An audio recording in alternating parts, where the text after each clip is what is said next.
ಯಾಕೆ ನಿಮ್ಗೆ ಪಾತ್ರೆ ತೊಳೆಯೋದು ಹೇಳ್ಕೊಟ್ಟಿದ್ದು? ತೊಳೆದ್ಬಿಟ್ಟು ಎಲ್ಲ ಪಾತ್ರೆ ಹಂಗಾರೆ? ಓಕೆ ಕಂದ, ನೀನು ಮಾಡೋದ್ನೆಲ್ಲ ವಿಡಿಯೋ ಮಾಡ್ತಾ ಇದ್ದೀನಿ, ನೋಡ್ಬೇಕಾ?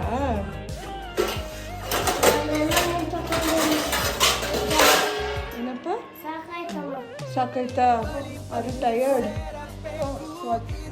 ಕೆಲಸ ಎಲ್ಲ ಮಾಡ್ತಿದ್ಯಾ? ಅಂದ್ರೆ ಏನತ್ತ, ನಾನು ಕೆಲಸ ಮಾಡಲ್ವಾ? ಹ್ಞೂ, ಮತ್ತೆ ನಿಂತರನ ಅಂದರೆ? ಹಾಂ. ಓ, ನಂತರ ನೀನು ಕೆಲಸ ಮಾಡಬೇಕಾ? ವಾವ್. ಹಾಂ. ಯಾಕಪ್ಪ ಅಮ್ಮಂಗೆ ರೆಸ್ಟಾ? ಯಾಕೆ? ಏನಾಯ್ತು?